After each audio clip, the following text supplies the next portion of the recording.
पाकिस्तान और भारत के जो हालात चल रहे हैं, हर पल खबरें बदल रही हैं, हर पल लम्हे चेंज हो रहे हैं।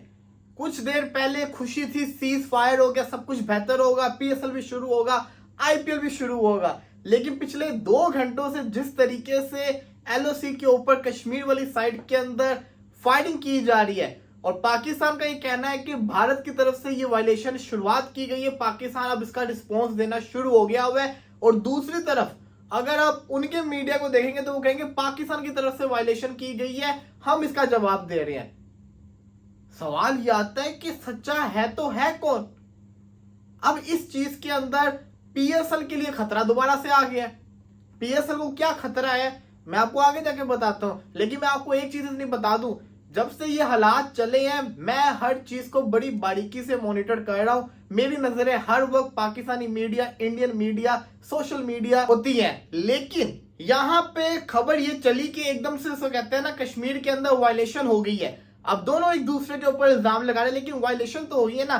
सीज फायर को भी कुछ घंटे भी नहीं हुए थे, वायलेशन हो गई है। ये खतरा बन चुका हुआ है पीएसएल और आईपीएल के लिए। ये खतरा क्यों बना है? क्योंकि इससे थोड़ी देर पहले सलमान नसीर जो कि पीएसएल के सीईओ हैं, उन्होंने फ्रेंचाइजीज ओनर से कह दिया था कि अपने अपने फॉरेन प्लेयर्स अपनी अपनी टीम से राब्ते कर लें, तैयारी पकड़ लें, पीएसएल हम शुरू करवाने जा रहे हैं, पीएसएल हम शुरू करवाने जा रहे हैं। फ्रेंचाइजीज ओनर्स ने फॉरेन प्लेयर से राब्ते भी कर लिए थे। फॉरेन प्लेयर्स ज्यादातर जो है वो दुबई के अंदर मौजूद है, कुछ जो है अपने घर वापस जा चुके हैं, अपनी फैमिली के पास वापस जा चुके हुए हैं, तो उनको मैसेजेस चले गए हुए हैं। लोकल प्लेयर्स को भी मैसेजेस चले गए हुए हैं। लेकिन होता क्या है, दूसरी तरफ आईपीएल के अंदर भी ये सीन हुआ है। आईपीएल के अंदर भी ये कहा जा रहा था कि 14 मई से आईपीएल शुरू होने जा रही है।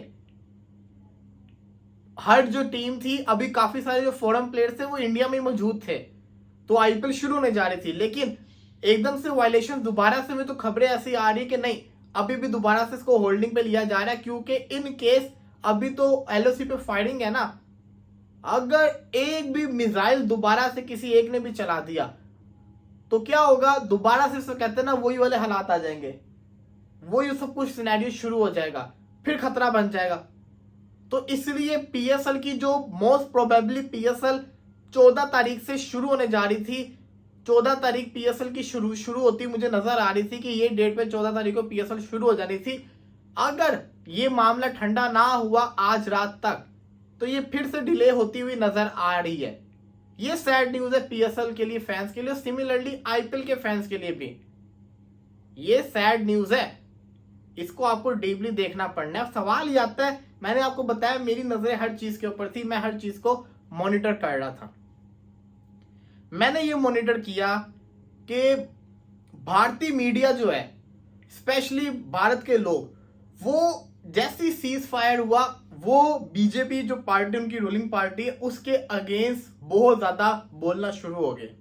उन्होंने सवाल उठाए कि सीज फायर किसी थर्ड पार्टी के कहने पे क्यों किया गया। कुछ लोगों ने यह सवाल उठाया कि हमें यह बताएं, जंग तो आपने लड़ ली, पहलगाम के टेररिस्ट किधर हैं, अभी तक वो क्यों नहीं पकड़े गए। ये नरेंद्र मोदी जो कि इंडिया के प्राइम मिनिस्टर हैं, उनसे सवाल होने लग गए। मीडिया जो था वो नाराज नजर आ रहा था। कांग्रेस वर्सेस बीजेपी इंडिया के अंदर चल रहा था, बहस चल रही थी। कांग्रेस सवाल उठा रही थी बीजेपी से कि क्यों किया, जबकि हम सब आपके साथ खड़े हुए थे। ये सारे सवाल चल रहे थे, प्रेशर बन रहा था। उस प्रेशर के दौरान खबर ये आती है जो हमें पता चलती है कि एलओसी के ऊपर फायरिंग शुरू कर दी गई है भारत की तरफ से, और वहां पे एकदम खबर चलती है पाकिस्तान की तरफ से फायरिंग शुरू कर दी गई है।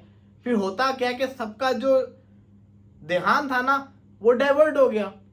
वो सबका जो ध्यान था वो डाइवर्ट किस चीज के ऊपर हो गया, वो दोबारा से इस चीज के ऊपर आ गया कि अब वो टीवी में बैठ के बीजेपी को कोई क्रिटिसाइज नहीं कर रहा।